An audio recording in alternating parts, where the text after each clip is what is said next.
Good morning, everybody. I'm just turning off my notifications so that I don't get disturbed. But good morning, and welcome to your Monday morning motivation with me, Pam. I'm so excited to be here live with everybody on this Labor Day long weekend. I hope you're all having a fantastic weekend and a fantastic I guess last weekend of summer, hey, because the kids go back to school tomorrow. Who's excited? Who's excited for that? Apparently kids are fighting. Anyway, we're outside because it's gorgeous out and my husband's sleeping because he's just come off a night shift. So I figured we'd come outside and just hang out. And we did the walk to the end of the driveway for the school bus because my oldest is starting kindergarten and she will be taking the school bus. So she's excited. I don't know if I'm nervous. I'm just like, well, I'm not sure what to expect, but I'm sure the bus driver will pick her up at home and she'll drop her off at the school and then she'll pick her up at the school and drop her off at home. Like, our school bus driver has been doing her job for many years and she's amazing. So yeah, I'm not excited. I'm not nervous, but I'm just like, okay, well, I guess that's the way it's going to go. Cool. Anyway, yes, it's Monday. It's Monday morning, and here I am to provide you with the motivation that you need for the day, the week, however long that you need motivation for. You can always come back and watch the replay just to get the kick in the pants that you need. Awesome. So today I'm going to talk about the 5... Let me see if I can adjust this a little bit. Okay. The 5 things you can do to feel happier. I know that not every day, all day, every day is the need to feel happy. Sometimes you need to have those little moments. And I kind of touched on this last night in my little prelim go live. I did like a little 5-minute go live last night, after the kids went to bed. I was like, the kids are in bed and it's before 8:30. That never happens. But I'm trying to get my oldest used to going to bed at a decent time so she can get up and take the bus early. So it's been a struggle the last few days, but we are slowly working on it. Anyway, so yeah, last night I touched on just like sometimes you do need the lows so that you can have the highs. There's a balance, right? The yin and yang. When the lows come, then the highs come. So they're fighting again. Zoe, can you be nice to your sister, please? But. No, not but. Please. Give me like 15 minutes. But I have hers. Well, share. I don't want to share. Then My dog's here. no, we still don't just let her sit on it. She's wearing a diaper. Who cares? Anyway, sorry about that. Kids, it'll be nice to have one in school, and then I actually have the youngest one. I have kind of booked a babysitter one day a week for her during school hours. And so I have a day to myself. I don't know what I'm going to do with myself for a whole day a week, but I'm sure I'll find something. Anyway, okay, back to the point. So lows, highs, they all come.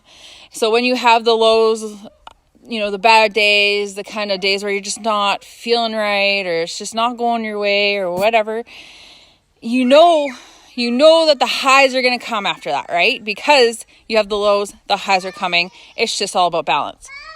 Hey, stop it. Mommy. What? Stop, please. Stop fighting. Stop fighting for 15 minutes and then you guys can rip each other's throats out. How about that? Anyway. Hey, Gina. You popped on right when my kids were fighting. Oh, life, right? It's real. It's raw. Gotta love it. Anyway, so the 5 ways that you can find in your daily life to make you feel happier. So if you're having a rough day, or if you're just having a rough month, or feeling down in a rut, like you're not going anywhere in your life, or you just need to change something. These are the things for you. The list, I found this list on TonyRobbins.com, believe it or not. I don't follow his practice continuously, but I just kind of happened to stumble on this article on his website, and there was 10 things, and I'm like, okay, I could stand here and talk about 10 things, but I took my top 5 to make this shorter than 10 things. So, number 1, feed and condition your mind. So Jim Rohn, I'm not sure if you know this amazing man, but Jim Rohn says every day you have to stand guard at the door of your mind. Can you guys stop fighting for just 5 minutes? Shay, come mow the lawn. I don't know why they're fighting. Whatever. They're just screaming at each other. It's awesome. Yay. I don't know if you can hear them, but yeah, they're screaming at each other. Okay, so every day, Jim Rohn says every day you have to stand guard at the door of your mind. So that means that every day you have to guard what goes into your brain, right? So when you are consuming like news, gossip, people's highlight reels on social media that just make you feel like less than for some reason. I don't take it that way, but some people do. When you let those thoughts, when you let that stuff into your mind, it just festers and it just grows bad thoughts and negative feelings, and you don't want that, right? So where do you focus your thoughts on a day? Where do you focus your thoughts on a day? If you're focusing your thoughts on, the negativity in the news, social media, gossip in your community, those are not good things to feed your mind. You should refocus your mind on things like maybe reading a really good self-improvement book. A few weeks ago, I went through the 5 books that changed my life. Maybe pick up one of those. If you don't refocus and then focus on the positive and feed your mind with constructive things, it'll grow. Like all those negative things will fester and grow. So instead, maybe, like I said, read 30 minutes a day. If you don't like to read, there's tons of audiobooks out there. There's, I'm not sure the apps, but what do I use for audiobooks? There's Audible, Amazon. There's lots of other ones. I'm sure you could search them in your App Store, your Google Play, whatever kind of device that you use. Podcasts. I love podcasts. I have a whole list of positive podcasts. I was listening to that Jay Shetty one for a little while, but he would have ads. I'm sure people pay him to talk about stuff that I don't really care about. In between, that's great, but I kind of stopped listening because of the ads. But there's lots of other ones. One of the amazing leaders in our group, Alicia Ward, she has one. The money mindset from entrepreneurs. That's an amazing one. Not specifically, if you're not an entrepreneur, it doesn't matter. You can still listen to it. So find a good podcast. If you need recommendations, reach out. I can send you a screenshot of my lists because I have some pretty amazing podcasts that I don't even get to every week, but I just have them there just in case I need them, right? Always have tools in your tool belt. Number 2, proximity is power. So we gravitate towards people at our level of happiness or lower to make us feel better about ourselves. So we stay in our comfort zone and we don't get any better. We don't get any happier. We're just there, right? Comfortably uncomfortable, there. And what? Help what? Why do you need help? Well, help her. You're older. Anyway, so get around the people who do what you want to be doing. Share your passions.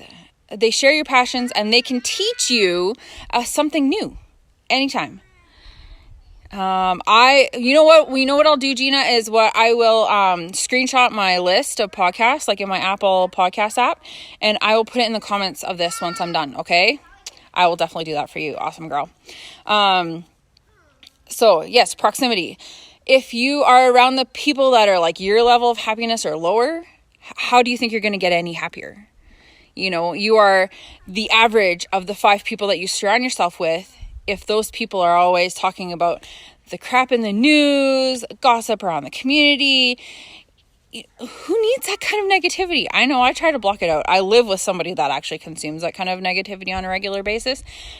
But I try and kind of flip it when he talks about it. I'm like, oh yeah, well, did you hear about this? You know, something positive, right? So it's all about being able to flip the script in that situation. But essentially, you want to surround yourself with the people that are just that much more motivated than you, that much more happier, that share your passions, they could teach you something on a regular basis. And then you can make new and meaningful connections. Like, I'm part of a group on Facebook, Women Helping Women Entrepreneurs. I probably make a new friend off of there at least once a week, just on Facebook. But when they are posting the type of content that you want to consume, the positive content that you want to consume, then maybe those are good friends to have on Facebook, so that you are consuming positive content instead of negativity of people that are just showing you their highlight reel, right? Anyway, they've been like fighting this entire collab. I'm just like, whatever, go for it. Number 3, listen to listen to upbeat music. I know that I'm a country girl. I like country music. There are some country music that are just like, okay, that's a little bit blah for me, or a little bit down in the doldrums. Let's hit next, right? Or I've created a playlist of music on, we have Google Play, and I have it on one of my old phones, and I keep it in my truck, and then that's the music that we play from. And the girls and I like having dance parties in the truck or in the living room. And the music, it just activates the brain's reward system. It acts as mental medicine. So when you're just like, you know what, screw everything, let's just have a fun dance party. And you just crank the tunes off of, YouTube has playlists, upbeat playlists. You can play some of those. You could do it while you're working out, or you can listen to it while you're working out, while you're driving. And like I said, having a dance party is probably one of my most favorite things to do. So listening to upbeat music definitely gets me in the happy groove, especially if I'm just not feeling the day, you know. Number 4, practice letting go. Now, this is probably one of the most difficult ones on the list, and that's why I picked it. Because holding on to negativity leads to unhappiness. Whether it's childhood trauma to the person that cut you off this morning on the way to work. Holding on to that stuff doesn't help you at all. It's like drinking poison to hurt somebody else. All you're doing is just keeping the negativity inside. It doesn't help you at all, and it doesn't hurt the next person, the person that hurt you, the next person that cut you off. It doesn't hurt that person at all when you're poisoning yourself. So how do you want to live your life? You know, you can identify the emotional patterns that prevent you from letting go of these situations. So the stories that tell yourself that of what happened. Events in your life are simply stories of what you tell yourself happened. They may be the truth, they may not. It's just as simple as taking that story and flipping it. And it's all about perception. So now that you're aware of these emotional patterns and triggers that present themselves, how can you work on reversing the negativity? Maybe you can take on a different perception of the story. I know that personally, when I attended an event called Awaken almost a year ago in Las Vegas, I worked through a ton of this stuff, and I learned so much of just the process of letting go. So there's been a lot that I've worked through there at that event, and since then I've been applying a ton of the principles. Meditation also works as well. There's a couple really good ones that I like from, one's called The Mindful Movement, and the other person's called Doxy. Their channels on YouTube have some really good meditations about letting go.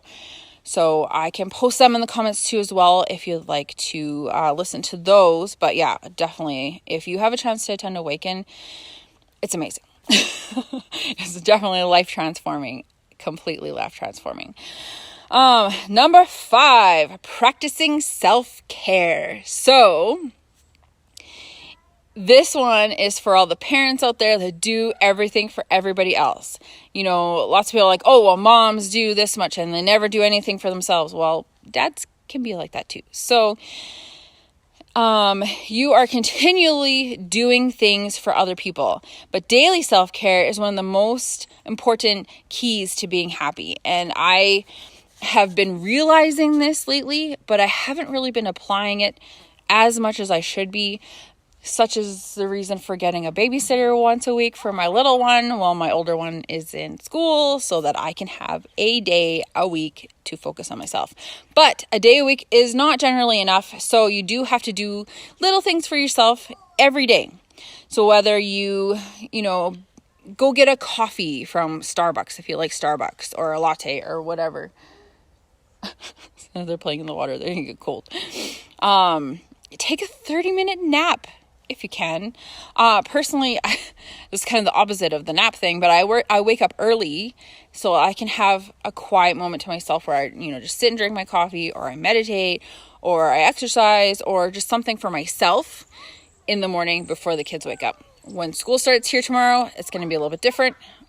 I got to figure out that schedule yet, but even taking like a bubble bath or an Epsom salts bath once a week, or just little things. Just little tiny things to just make your day just go that much better, just for yourself.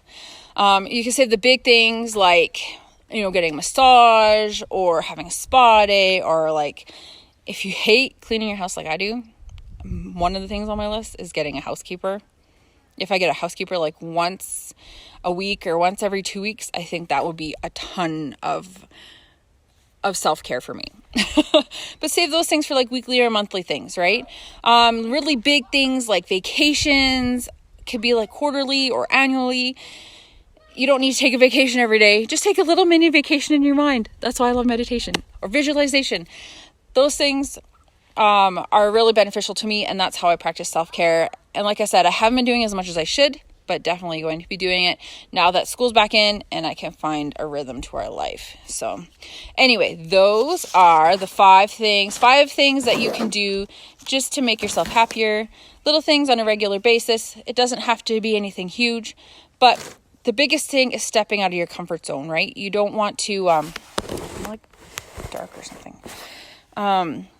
You don't want to just sit in your little bubble, in your little comfort zone for the rest of your life. So it's all about getting out of your comfort zone, taking care of yourself, and just getting around the people that are doing what you're doing or what you want to do, feeling how you want to feel, because that's what matters, right? Is the feeling that you feel inside. Whether you're visualization, meditating, listening to your music, reading your books, and closing off, all the negativity from your life. Get that feeling inside you. Let's feel happier. We need to just feel happier, right? Uh-oh, somebody soaked. Anyway, so on that note, I'm going to sign off, but I appreciate you, Gina, for popping on live. Thank you so much. And I will definitely take a screenshot on my podcast and put it in the comments for you. If you guys want those meditations that I talked about, I can definitely put those in the comments for you as well. Actually, I'll just do it so that you guys have them. And I will see you here next week, 10 a.m. Mountain Standard Time on this page here for my Monday morning motivation. And also, I almost forgot to say, I've been taking these since I started on my old page in February. Every week I've done them. I take them and I put them on a YouTube list. And then I've put them on my website. So if you want to watch previous Monday morning motivations, if there's a specific topic that you're struggling with and I cover it, definitely watch it. My website is pamreb.com. You'll be able to find it on my page, but I can post that too if you'd like. And then you could just go to Monday morning motivation replays on the top in the menu, and you should be able to find my whole playlist of all my Monday morning motivations for you guys in one place, so you don't have to scroll through my page. So yes, thank you, Gina. Love and appreciate you guys. See you next week. Have an awesome week. Bye.